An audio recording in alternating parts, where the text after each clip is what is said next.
Welcome back to the first series by Level Up Lab called Bet on Yourself. Last week with Sangeeta, we discovered a little about her journey and understood truths about getting into entrepreneurship. This week, we are going to dive deeper into the mindset of an entrepreneur and what it really takes to become one.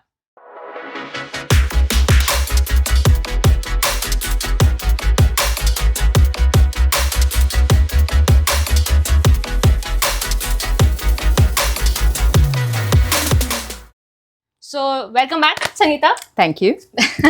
And so last week we spoke about a lot of things related to the mindset of an entrepreneur, but very lightly touched on it.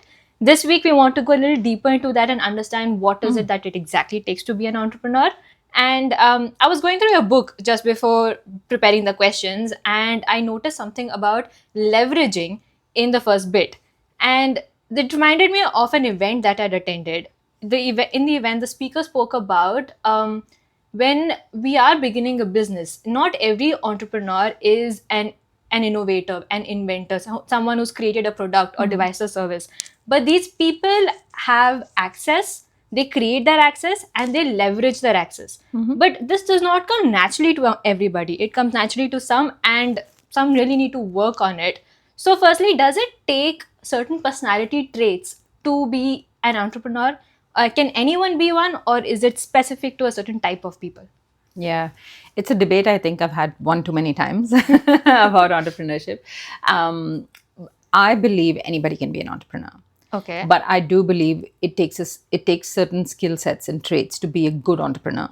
Okay. And so I think I don't think entrepreneurship should be gate kept by anybody or for anybody. Okay. In that sense, right? So I feel like people have to learn. Some people have to learn more how to be entrepreneurs, and for some people, it may come a little bit more naturally.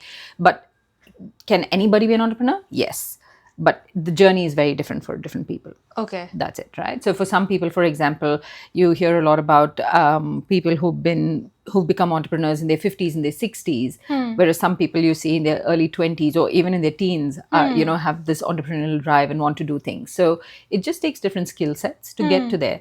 To the point around mindset, I think mindset is one of the most important things when it comes to entrepreneurship, right? So in my book as well, you will see there are 3 things that make any sort of successful entrepreneur or any successful business. I call them the 3 pillars of success. And it's not just for entrepreneurship. I think this applies to everything in life pretty much, is mindset, strategy, and execution. Okay. And you've got to have all 3. You can't just have a great mindset and execute without a strategy. You're pretty much running in multiple directions and you don't know where you're going, right? If you just have strategy and execution, but no mindset around this, you'll constantly be second guessing yourself and not knowing, if you're going on the right path, and it'll always set you back. And if you've just got strategy and mindset, no execution, obviously you have nothing, right? So again, these 3 are really important as the 3 pillars of success for any business, for anything you want to do in life, pretty much. But the most important piece, I think, is mindset. Yeah, developing that. Yeah. What is the difference between an entrepreneur and a business person? Do they have the same mindset? Is there a difference? And what is the difference between a startup and a business? Yeah. Oh my God, so much jargon, right? A business is just something basically where you do something and you earn money in return, and that's a business, right? Okay. An entrepreneur is somebody who runs a business. A business person is someone who runs a business. So it's the same thing. It's the same thing. It's just different terminology. Okay. There's no difference. A founder, entrepreneur, business person, all same thing. It's just different ways that people have, associated those words with different things that they do. That's all. Or preferences that people have around calling themselves whatever they want to call themselves. So, you can't say like somebody who is sitting and running a grocery store, next door is not an entrepreneur. They're an entrepreneur in their own right? They're still running a business. Entrepreneurship is business is entrepreneurship. So it's all interchangeable nowadays. Yeah. The distinction I would like to make, though, is I think when we talk about startups, so a startup is also a business. Someone who runs a startup is also an entrepreneur, but they also call themselves founders, right? So they also call themselves CEOs, CTOs, whatever you... It's just basically making it fancy. fancy, but I think it's got, like, the roles are different when it comes to the CEO, CTO, CEO, like those kind of pieces. But what I would like to say is, I feel like just from a startup angle, the way startups are built is basically it's a temporary organization that's looking for a repeatable, scalable business model, Okay. right? So Steve Blank is known as the father of entrepreneurship, or the father of startups in Silicon Valley. Okay. He's somebody who basically coined this definition of startups, which is a temporary organization looking for a repeatable, scalable business model. Okay.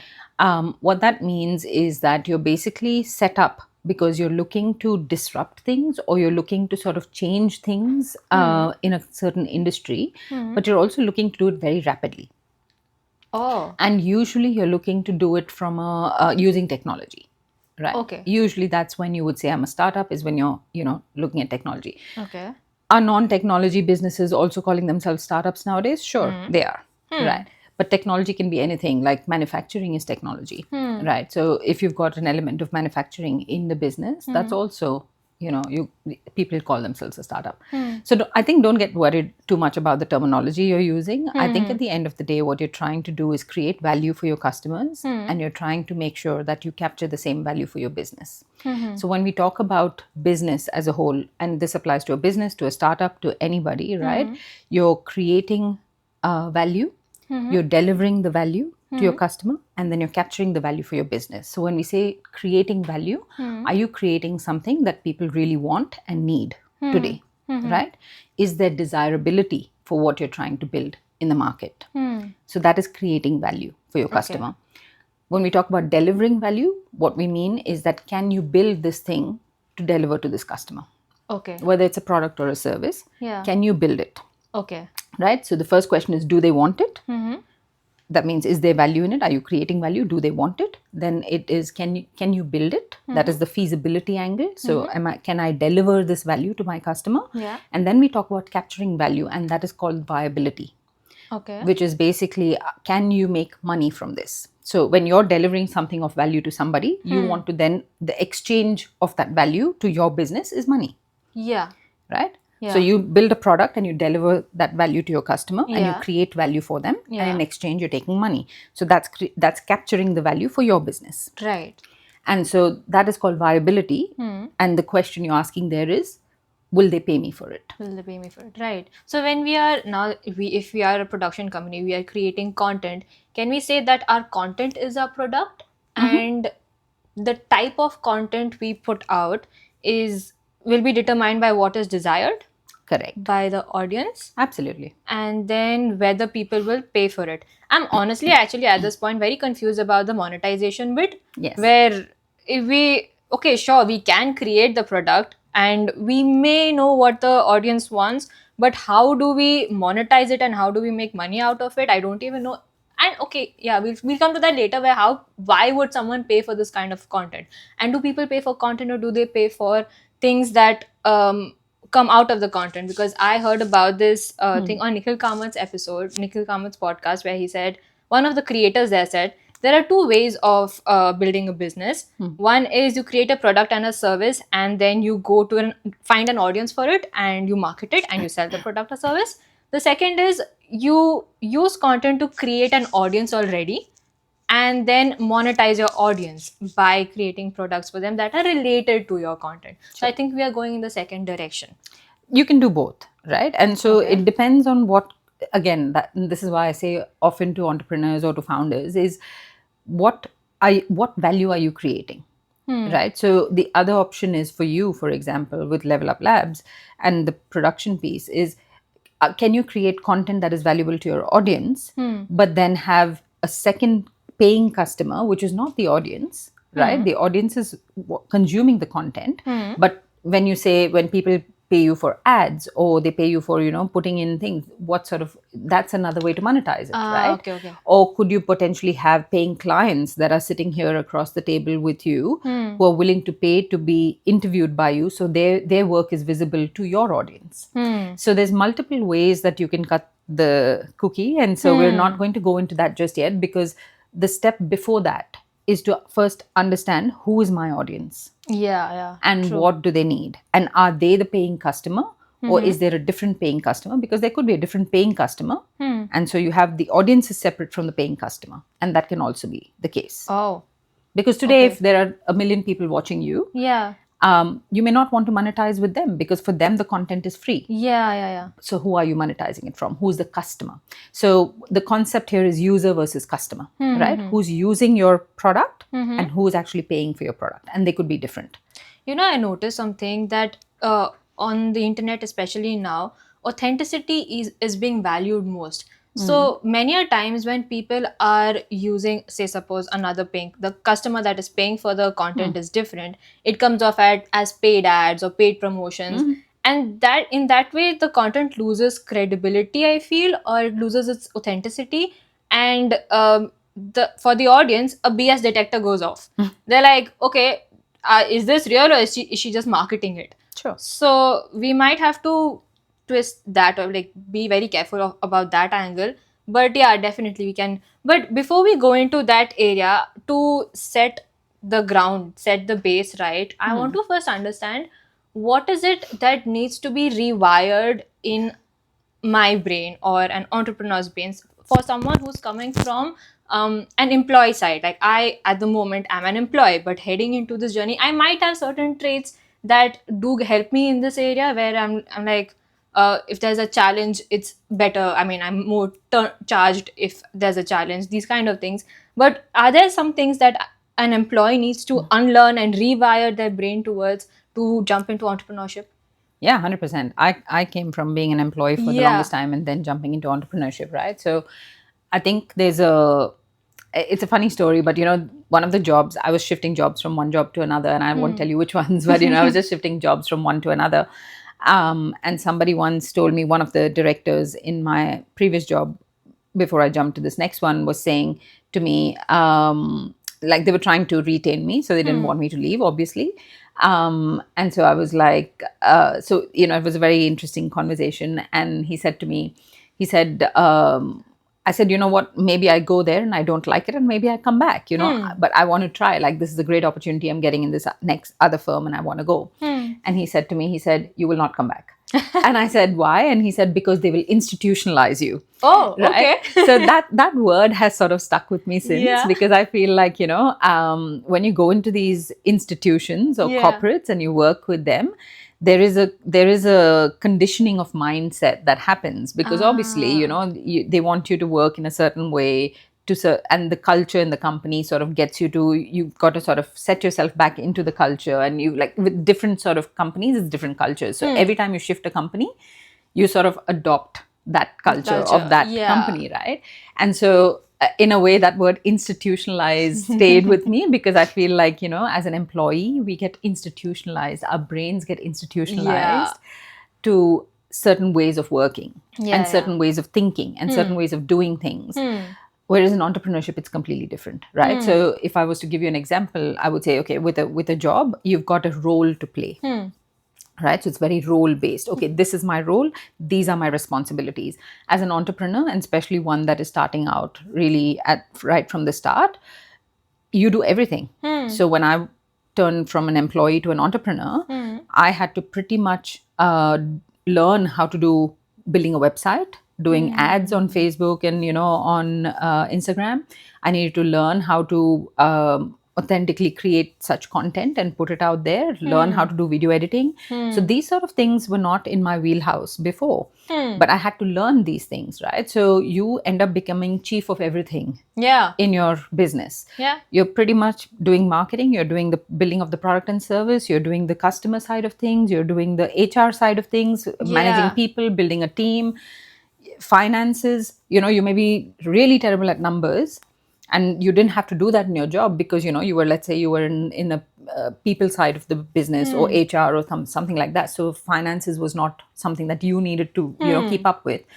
But you shift into entrepreneurship and suddenly it becomes your problem to deal with the money, right? To deal with everything. So there is no area of a business that a founder cannot touch. Right? And so the mindset shift is going from being role based to being actually everything based. Like everything is your responsibility. So it's not role focused anymore. I talk about in my book employee mindset versus entrepreneurial mindset, and there's a few things there. One of them is this. The other one is I don't know if you've noticed, but definitely my calendar when I was in a job was filled with meetings every day. Coffee catch ups, meetings, all of that. And at the end of the day, I would still feel so unproductive. I would still feel like, I've just sat in these meetings and had conversations, but nothing has moved. The dial hasn't moved. Like I haven't shifted a needle. And weeks would go by and I would still feel the same, Whereas with my business, I don't have an option. I have to move the needle, Yes. right? I have to make sure like things progress because Yeah. otherwise it's just standing still there and it's all because of me. So I can't have meetings in my day that are just, time pass meetings, right? So I've got to have meetings in my day that actually move the needle. And so when I have my calendar or when I set meetings for my day or set time aside on my day, it's like, what am I doing? Am I working on my business? What side of the business am I working on? If I get a meeting request, it's like, okay, what is this? Where is this going to go with my business? Like in which bucket of my business does this sit? Yeah. Right. I noticed this. So even now, earlier when I was not working on this, if there was a general coffee catch up with someone via LinkedIn, I would go have a nice conversation and come back. Yeah. This time, recently, every time I'm going for a coffee catch up, I'm saying, how is it that this person can benefit? Maybe we can collaborate. Maybe he can be my client. Those kind of things. So there's a major shift in perspective. And this also brings me to another thing. I saw this on Nikhil Kamat's. I'm a big fan of him. Yes, So I can tell. I saw it on his page where he said, there's never competition, there's collaboration. So I read something about limiting beliefs in your book, and one of the suggested limiting beliefs were about I can't beat the competition. And I can't stand out in the competition. And I actually did have that thought in my head where I'm like, okay, sure, but what I'm creating is it's very likely that already exists. And with Nikhil Kamath show, like that already is one of the main ones. But it's more about collaboration than competition is what I noticed. You mentioned antidote to limiting beliefs. So how is it that one can find an antidote to limiting beliefs? Yeah. So a lot of times, to me, limiting beliefs are things about fear as well, right? Fear of failure. We spoke about this last time. Limiting beliefs can even be, oh, I don't have the right skill set. Like, just underestimating yourself. Even that is a limiting belief. A lot of people have. Exactly. So limiting beliefs can come in many different forms. The antidote piece is first is recognizing that you have a limiting belief, right? So if you don't even recognize you have a limiting belief, how are you going to solve for it? As a founder, as an entrepreneur, you're always in the problem solution mode, and you must be, because that is where you will get your best outcome for the business. Is you're constantly not just looking at solutions, but you're also analyzing the problem enough. You're understanding the problem enough, and we'll come to this in the future episodes as well, where we talk about it from a business standpoint, but from a personal kind of a standpoint as well, from a mindset standpoint. The first piece to solving or resolving anything is to identify that it exists, acknowledge that, okay, this is a limiting belief, acknowledge that, okay, I am underestimating myself at this point in time. And so what are things I need to flip to make sure that I'm not doing this the next time? So when awareness is the first piece, right? So being aware about it first. And then the second piece is accepting, because that's the piece people don't do most. Is they don't accept they even have the limiting beliefs. So accepting I've got the limiting belief, and then saying, okay, consciously, how can I flip this? Right? So let's say it's an underestimation of my skill sets. Let's say if let's say you don't know how to I don't know, build a website. Right. And you're like, I need a website. I need to go out there. I need to pay somebody thousands of dollars to build a website because I don't know how to do it. Why don't I know how to do it? Because I'm not good at design skills, or I've got shitty skills. So the first thing is you've said, okay, I have this piece. I can't do it. So the can't needs to change to a can. And so to change the can't to a can is saying, okay, then once you think about this and you're like, I have to spend thousands of dollars, and that is starting to create anxiety for you or starting to create worry for you, stop yourself, breathe, and say, okay, anything that creates anxiety or worry for you, I think is a great starting point for you to stop, identify, right? And think, what am I really worried about? Right? Dig deeper. Why am I worried about this?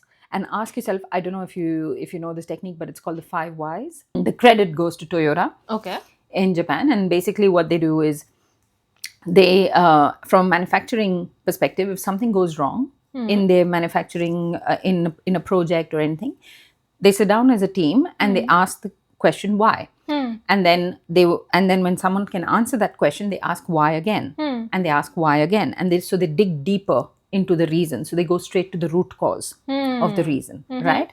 And I explain that in my book, not in the mindset section, one of the other execution sections. But the 5 why technique is very, very helpful in also from a mindset perspective, understanding why you have these limiting beliefs. Yeah. Do they come from your past work, career history? Do they come from somebody having told you Something. that you got bad design skills, right? Yeah. Maybe you didn't believe that, but now you believe it because somebody validated it for you in a way, right? True. And then that just stuck with you, and then it became a limiting belief, and you didn't even realize. So when you dig deeper and you go to the root cause, and then you realize, oh, like somebody told me this, and so I stopped trying, which is why I haven't developed that skill set. Yeah. True. So now maybe, you know what? Let me give it a go. Yeah. Let me learn. There are heaps of YouTube videos out there that teach you how to build websites on no-code platforms where you don't need to know how to code things. You don't need to know how to do anything. Give that a go, right? Give it a go. And even after giving it a go, you're not satisfied 1-2 times. See, how can I get this done? Like, okay, now at least I understand what needs to be done. And now I want to do it better. So can I hire somebody for cheaper? Like, I don't pay $6,000, $7,000, $10,000. I've heard people pay like $25,000 to build a website. My God. Right? Which is insane. Yeah. Only because they believe they can't do it themselves. Oh my God. Right? So these limiting beliefs actually cost you. Yeah. At the end of the day, that $25,000 you could have invested somewhere else in the business. Exactly. And generated revenue out of it. Yeah. Right? So I think it's things like that stop people, and then it sort of starts, going downhill from there. So limiting beliefs are very important to resolve. My God, this should be done at the very first stage, definitely. And two things I notice actually in an entrepreneur's mindset is firstly a learner mindset where if you don't know something, that's okay. Just being open to learning new skills and exploring, that is one, but also discipline to do it. Like, if I don't know how to build a website, I should be able to have the discipline to go find out and sit down to do it. Correct. So, okay. But that comes from desire, right? So that comes from how much you really want to build this business. Yeah. So a lot of times we talk about passion and desire, oh my God, I want to do this. But how deep is that desire, right? So what is driving that desire to want to build the business? That will make you push yourself. The why. The why again, Yeah. right? So it's again the why. The why question is such a big part of the mindset piece, because it's just, that's the thing that drives you all the time. And this is why you see people actually going really, really hard on, their business or giving up because the why is not that strong. And when the why is not that strong, in your mindset piece starts to fall. So speaking of desire and discipline, I think we didn't touch on discipline, but discipline is basically a follow-on effect from desire. So similar to the 3 pillars of success that we spoke about, I think discipline will sit more on the execution and strategy side of things, whereas the desire piece sits more on the mindset. And because we're on the mindset, what is your desire to want to build Level Up Labs? What is your why? Interesting.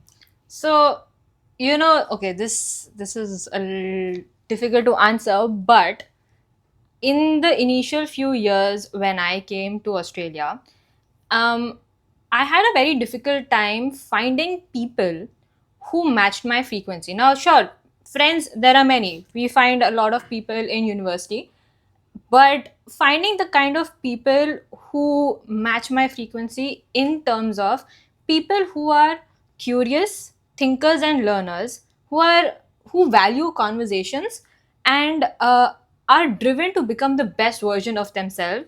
Those kind of people were hard to find. I did find a few of them eventually, but they were hard to find, and it still is. And I know that people like me also have this difficulty in finding, and I don't think it is restricted to Australia. It is world over. Even in India, some of my friends who've gone back to India and they think this way as well, they are in that kind of a frequency, they find it very draining to be with the people that they grew up with.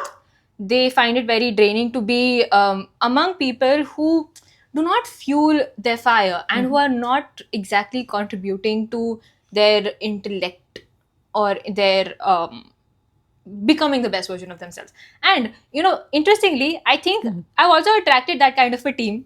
So everyone sitting here is very driven to becoming the best version of themselves, and this is also one of the reasons most of us actually, we are moved into student leadership, because in student leadership it's not exactly about organizing events or being visible, being popular. No, not so much. It's all about trying our best to be our best versions. Like, it's about putting ourselves out there. So everyone who's in student leadership definitely is driven to do something bigger.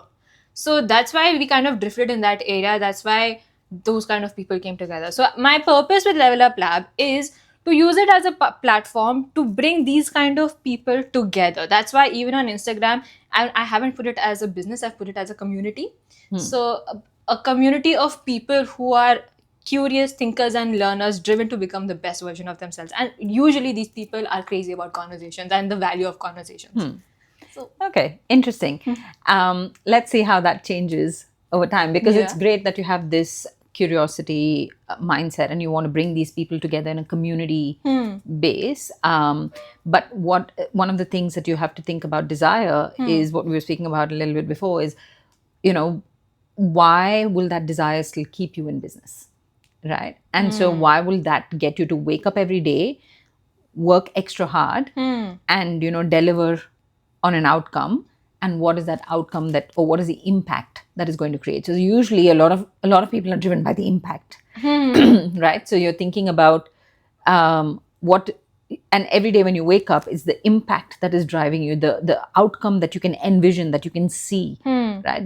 That's what usually drives you. And so it's interesting that you're starting from a place of, I didn't have this community, so I'm going to build this community, which is great. But is that enough to keep you going when things get tough? Yeah. So, if it isn't, what can be added to it to make it enough? And I do struggle with this. Like, there are some weeks when I'm fully charged. I'm like, oh, today I'm doing this back to back, extremely productive day when it comes for Level Up Lab. But some days I'm like, okay, I'm not on the mood for it. So those kind of things. So what piece can be added to it? I notice one is accountability.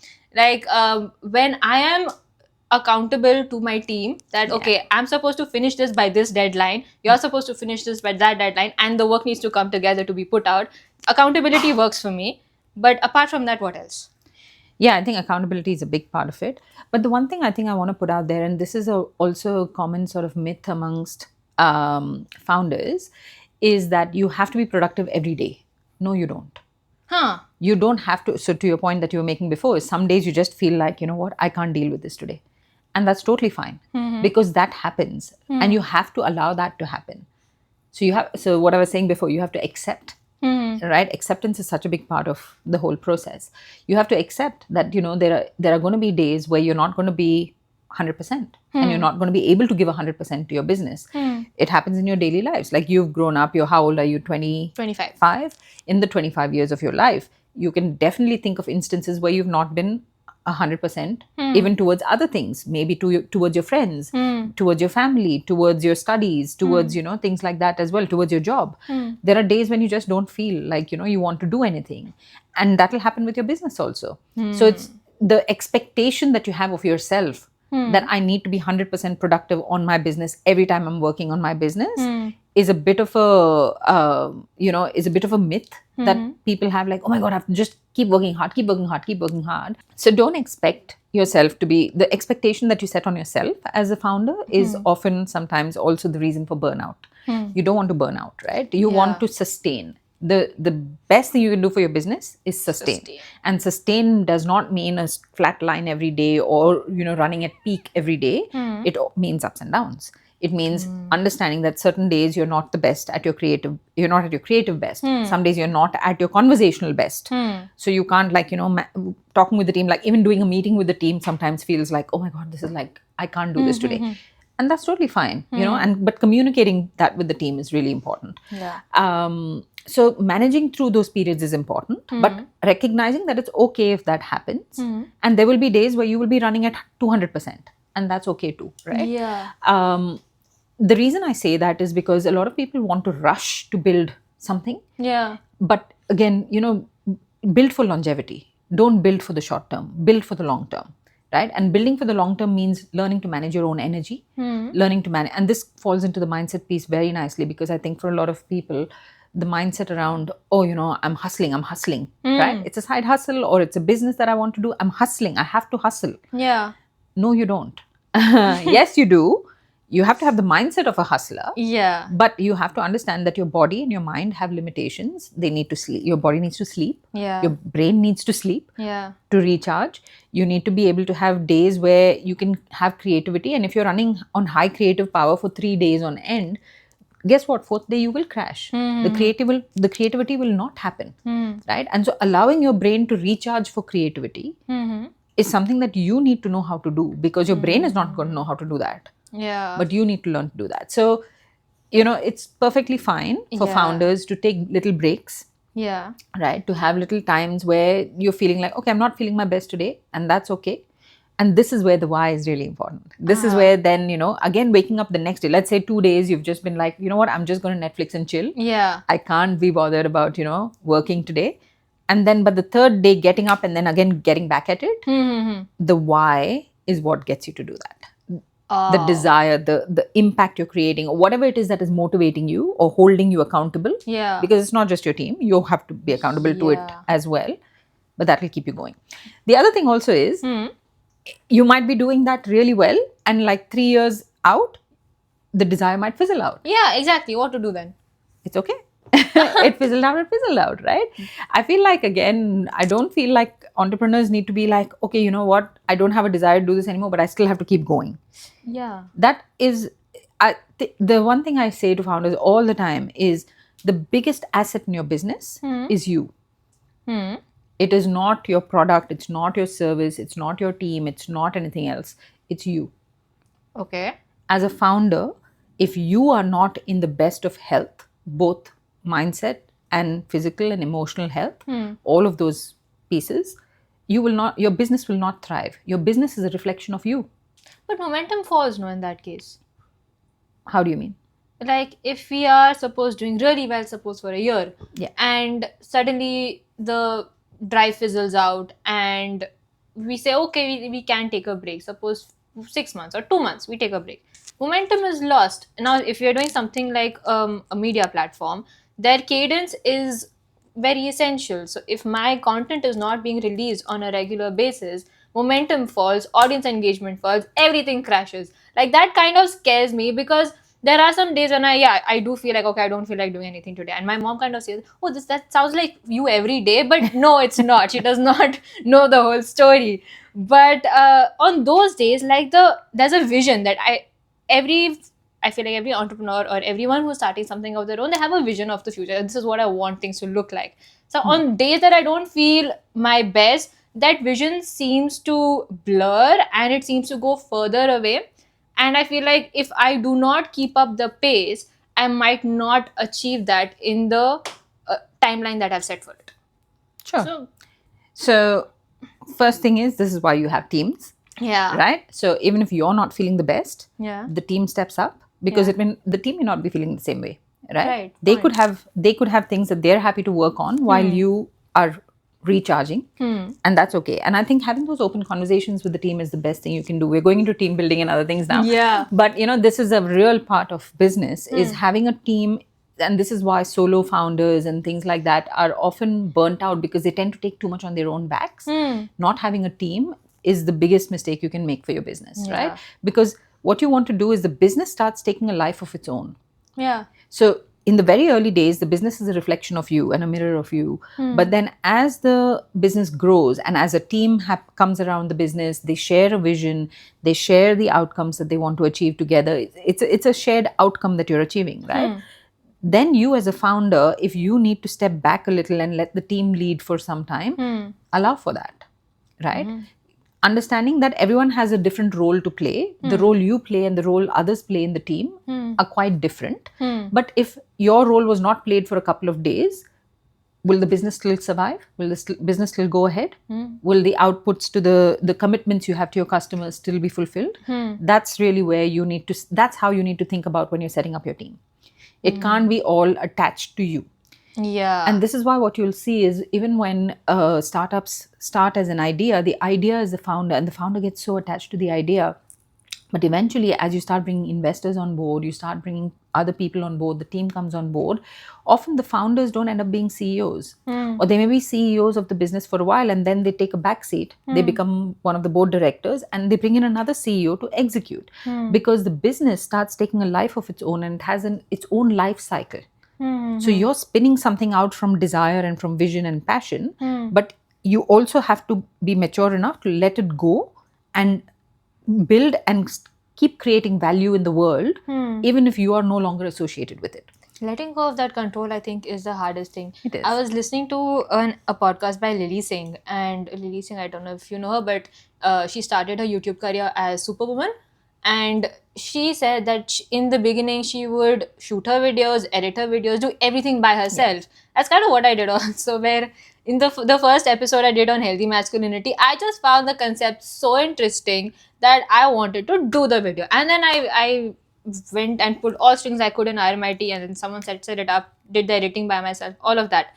And then after I saw her video, I realized that she said that it was later in her journey that she realized she does not have to take on the burden of doing everything herself.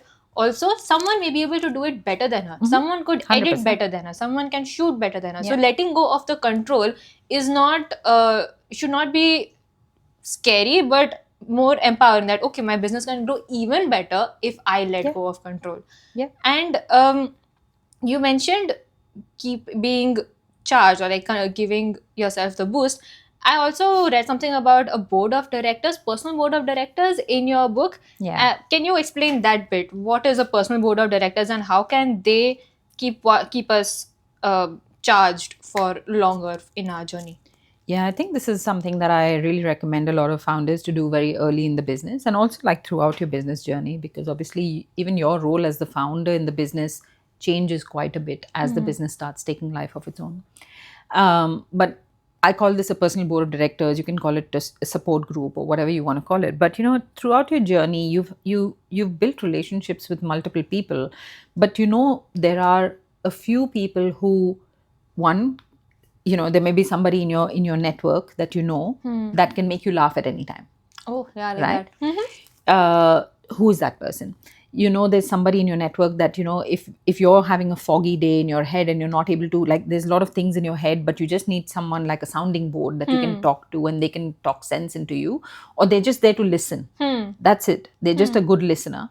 Who's that person? So think of people that can help you throughout your journey as in the business. They may not be associated with your business. They don't have to be part of your business, but they're just a personal board of advisors for you, who you trust, who you know that you can talk to, and they've got your back. Like, they will empower you in different ways, and knowing who to call at what time is also important, right? So recognizing that today I'm just so tired. I've been working on my business for the last 5 days non-stop. I just need to go out and have some fun. Yeah. Who is that person that I can go out with and have fun and not talk about business?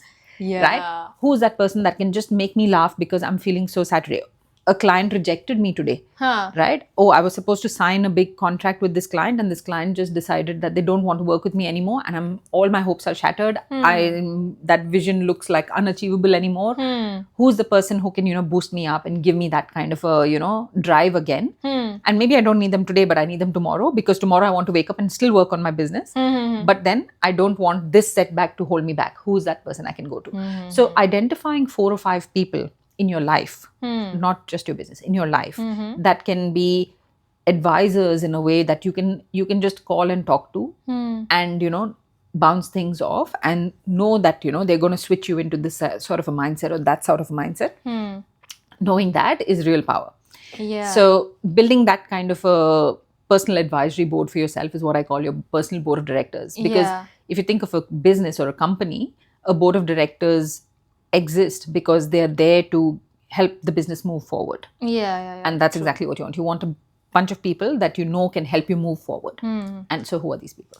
Another thing I notice in mindset is if we are trying to do something on our own, the ability to intrinsically motivate yourself and pick yourself up without and not spiral down instead and just hit rock bottom is very essential. I remember listening to a speech by Priyanka Chopra, and she said that it's not that I don't have failures, it's not that I don't lose projects. If I have a bad day, I do not suppress the feeling of loss and just keep going. I feel it, I wallow in it, I eat tubs of ice cream, but after I'm done with that, after I've cried in my mom's arms, I dust myself and get back up. Yeah. So that's very important for an entrepreneur, I think. 100%. And it's important to have the downtime also, right? So having those moments of, shit, this didn't work for me, Yeah. right? And crying out, having those tubs of ice cream, whatever your comfort zone is, Yeah. like go into that. It's okay. Yeah. Do that and then come out and then say, okay, done. Now next. Yeah. Right. So I think the my favorite word always for any of this is next. Yeah. That is my favorite word, next. Right. So whether, and sometimes it's not such a good thing, because for me, I feel like I can I can achieve my goals and not celebrate those goals because I'm always in that next mindset. Yes, That happens too. Yes. But especially for times when, there's rejection, Yeah. or times when there is just like, failure, is when having the next mindset is so important, because then you're not bogged down by what happened in the past. You're ready to move into the next You piece. kind of turned this can be seen as a weakness, you turn it into your strength. True. Yeah. I saw one part in your book which said identifying your strengths. There was an exercise that was about rewiring, I think, where it said identify your strengths, note your network, and what was the third bit? Do you remember this one? No, I haven't read my own book in a long time. But I think unlearning and relearning is a big part of entrepreneurship. Yeah. And so rewiring your brain is a big part of that. And so I think the piece about understanding what you need to rewire and how you want to rewire it. And I'm a total believer in playing to your strengths, because, you can keep trying to perfect your weaknesses and make your weaknesses your strength. But I think your strength is your strength. It's an innate thing. And it could also be something that's coming with your professional kind of, career that you've had, things you've learned along the way. And so using those innate strengths is really important. And I think this is why we build teams. So going back to the teams topic, is you pick people who have complementary strengths that come together to be able to deliver. So what is your weakness? You don't have to fulfill your own weakness. Find people who can support you on that journey. Yeah. And your weakness is their strength. And so, you're more a holistic team. Weakness reminds me, one of my biggest weaknesses is maths. I don't get numbers, man. Even like for the budgeting, building the funds. I mean, I've tried really hard to listen to podcasts and videos on how to budget, and that it just not it's just that does not stick in my head. But it reminds me about funding, and funding in this journey is a very important piece, which I read about in your book. I noticed the term bootstrap. So first, can you tell me what bootstrap is? Yeah, so bootstrapping is terminology we use in the startup land, which is basically, it just means using your own money to build your business. So Okay. you're not taking money from banks, loans, and things like that. As a bootstrapped business, you can still access loans from the banks and stuff, but you're not raising funding from external investors for your business. Okay. So is it a good idea to bootstrap in the initial phase? Now, suppose for a creator, like we are creating a production company, for now at least. So in that case, is it a wise thing to bootstrap or not so much? Every business bootstraps in the beginning, right? Okay. So pretty much you're using your own funds now. Any business, if you have an idea you will be using your own funds, your own time, your own energy. So there's a whole cost to Yeah. starting a business. Yeah. And that cost is usually your own subsidized cost, Right. So every business starts at bootstrapping. But there are some that actually even scale their businesses purely by bootstrapping. What that means is the revenue that comes from the business is fed back into the business, and so that's what keeps the business going. Or the founder themselves actually keep investing more and more and more money into the business to keep the business going.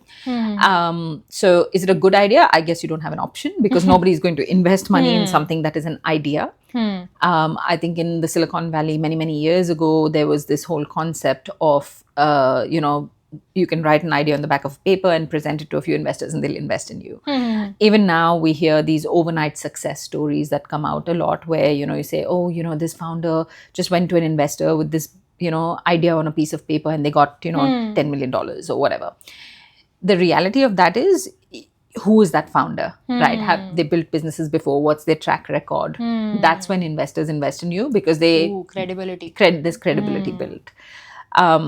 As new founders, and what I suppose most of your audience is going to be young founders, and maybe first-time founders, there is not a lot of options for you out there other than bootstrapping. Maybe if this is a side hustle, we take our salary and put it here. Correct. Yeah. So if you're doing a side hustle, then again, it is still bootstrapping, because you're sort of creating revenue. The one thing that I want to talk about is, because again, we can talk about the financials and go a bit more deeper into what those are in a different sort of segment. But what I want to talk about is financial runways. Because when founders are bootstrapping, very early days, it is about, where is the money coming from, right? And so we touched on it now around side hustles, but it's really, I think, what founders need to do is create a bit of a financial runway for themselves. What is this business roughly going to cost you to build? Okay. So let's say for a year, you have no revenue coming into the door. What sort of money do you need to keep the business going? What are the costs that are going to come to the business? What are the kinds of revenues you're expecting from the business? Are you expecting any revenues coming in the next 1 year? How soon can you get revenues into the business? So all those things, I think, is really important for a founder to sit down and think about when they start building their business. And it doesn't have to be day one. Like, it's probably going to be after a couple of months that you're into the business, that you start realizing there's even a business possibility here. And now you have to sit down and start charting that out. A lot of times founders are actually investing their own savings. Right? So it's like, okay, how much saving do I have? $20,000, $50,000. If you have $20,000 and your costs are, let's say, $2,000 a month, it's only going to go for the business. It's only going to go for 10 months, which means the runway it gives you is you only have 10 months to start making revenue back into the business to be able to sustain it. Okay. Right?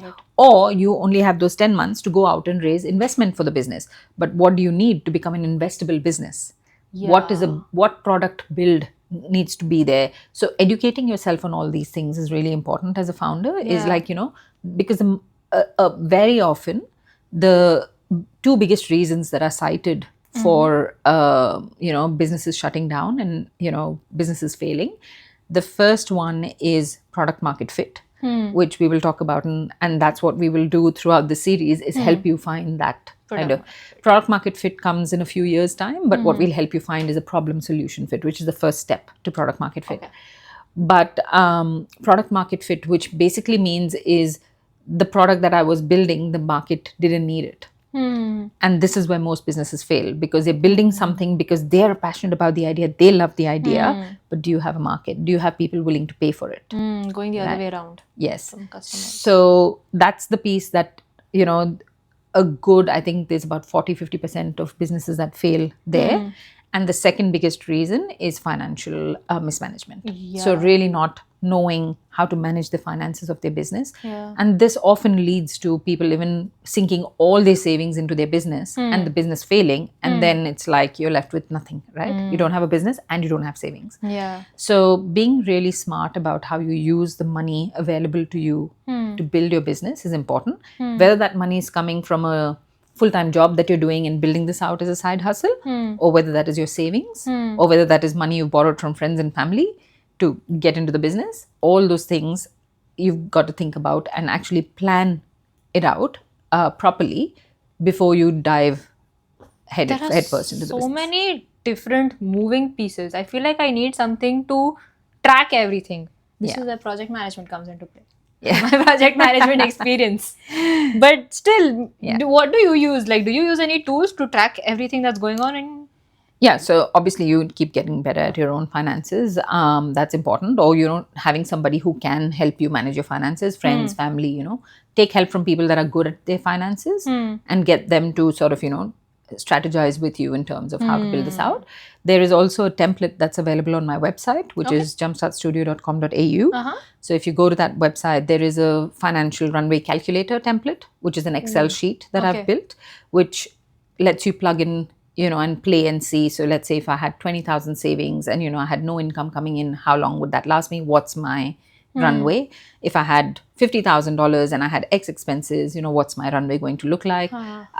So there's different things that you can plug in and out and just to play around to see what you need to come up with. But that's a really good starting point. But I think that's just a starting point. So, you definitely need support from a financial perspective.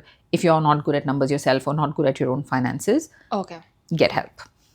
Okay, I think we are doing pretty well on the mindset piece. And is there any homework you want me to do to be able to jump into the next episode? I don't know what the next one we are talking about is the sweet spot, finding my sweet spot. Yeah, we'll talk about finding your sweet spot, because I think that's something people often also don't do, is much really realizing what business they're building and for whom and how. And the first thing, like I said, you are the biggest asset in your business. So it's about how do you find that one thing, that desire to keep going and what will keep you going in business. So finding your sweet spot is important. There's no homework as such, but I just want to make a last point, which is about mindset. And so mindset is not something that that just happens overnight. Yeah. It's an ongoing process. Yeah. So as you keep executing on the business and building out the business, you will see your mindset keeps shifting. And so, if you start doing this and you do it for a year or 2 or 3 years, and then you reflect back, you will see that change that's happened. The delta will come in then.